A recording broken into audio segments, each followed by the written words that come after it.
Hello and welcome to the world of the spirit consciousness. This is a book study session on the Etheric Double by Arthur Powell. We are now on the sixth module, which covers certain applications as mentioned in the book. So, this module covers certain applications like healing, mesmerism, and shields across chapter 17, 18, and 19 of the book. This particular video deals with healing, and this session is being conducted by myself, Ashish Agarwal, and I have been assisted by Ms. Riddhi Shah in my efforts. So we'll cover healing, mesmerism, and shells and shields in this particular module. This particular video deals with healing. So this video itself is divided into subsections: underlying principles, the broad steps and variants, caveats, and the interrelation of various bodies and impact on the physical health. Coming to underlying principles. So as discussed in the earlier chapters, a person in robust health unconsciously emits vital emanations. These can be actively absorbed by those in their vicinity. In this way, the recipients of such vitality will be strengthened and recovery from minor illnesses can be initiated. We also know that prana is amenable to will. Hence, those in a very good health can deliberately send their excess energies to those who need it. They can also enhance the natural flow. Thus, a depleted patient may receive considerable assistance towards recovery where spleen is not working properly. The prana poured in by the healer ensures that the body has sufficient quantities of the same till capable of producing its own prana. Healing is comparatively easy to administer through the aforementioned techniques. However, a skilled healer or a clairvoyant can improve on the techniques to make it more effective. An example of an improvement is given below, which however requires some knowledge of anatomy and physiology. So the healer can create a mental picture of the unhealthy organ and then create a picture of the organ in good health. So with the power of strong thought, the etheric matter will shape into the required structure. This will enable nature to develop new tissues around it comparatively faster, thus initiating the process of recovery. A further improvement to this is as follows. So you build the organ in the mental matter, followed by the astral matter, and make it dense with etheric matter. The final step would be to infuse solid, liquid, and gases into the mold by making use of the matter in the patient's body and further supplementing it with the materials which are deficient. Sometimes healing can also be given by only a physical presence. So either it is completely unconscious or it is a focused transfer of additional vitalizing energy. This vitalizing energy can be passed into the patient's stream of vitality in huge amounts or even a specific part of the body that needs healing.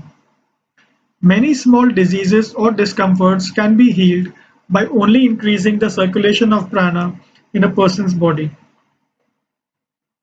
So examples of diseases. So entangled health rays can cause insomnia, digestive disorders, and all nervous disorders. Headache is generally a result of congestion, either of blood or of prana. So if the healer passes a strong focused current through the head of the patient, the congested materials will clear up and the headache will be cured. Magnetic healing is apt to cure some forms of insanity.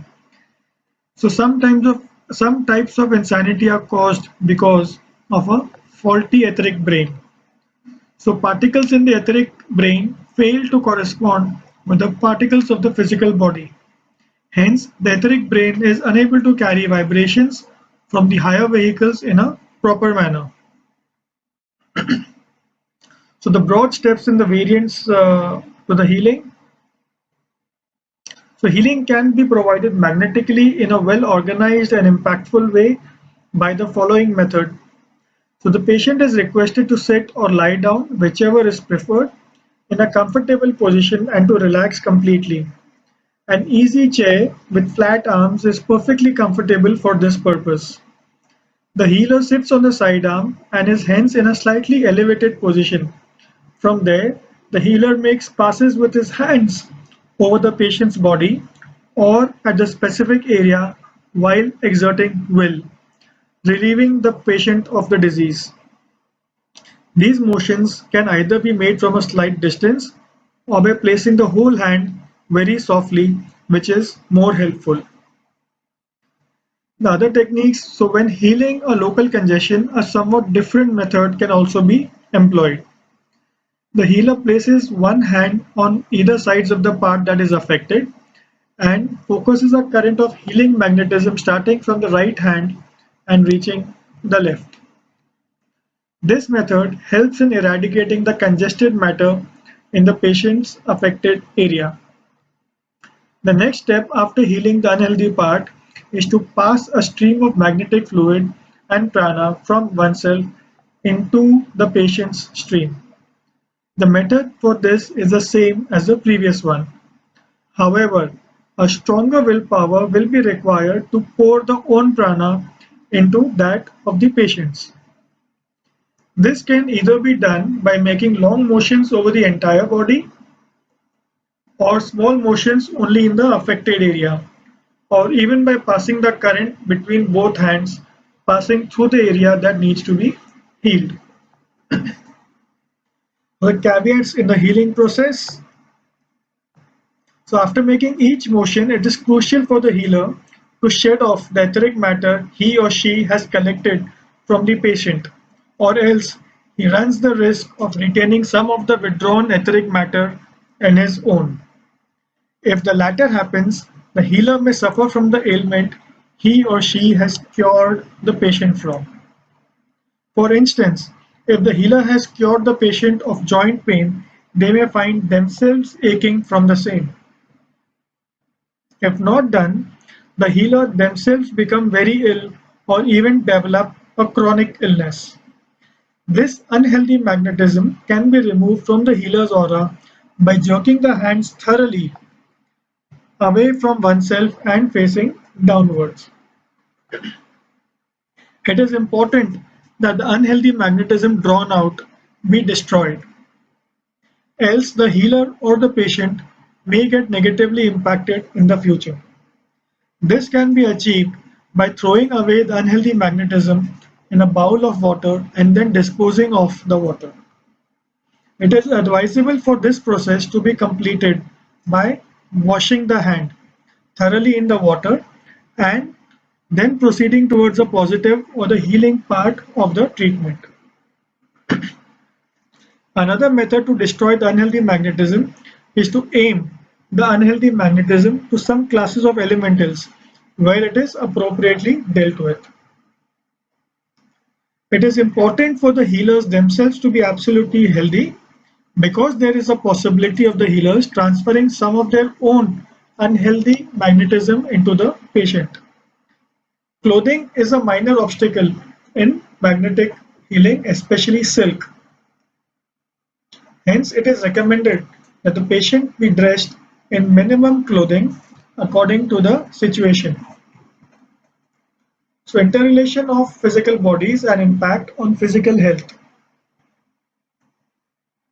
So, there are more ways to impact the etheric body because the mental, astral, and the etheric bodies are very closely connected. Any of these three bodies can impact any of the remaining two bodies. Normally, anything that has a good effect on the physical health also resonates positively on the higher vehicles. Sedentary muscles cause atrophy after prolonged periods of no activity and on an etheric level causes congestion of magnetism, hence affecting the etheric body adversely. A weakened etheric double becomes susceptible to germs, infections, etc. So an unhealthy astral or mental body also reflects on the physical body. So if an individual lets the astral body waste away its strength on minor issues, trivial anger, etc., it generates undesirable impact on the astral bodies of sensitive people around them.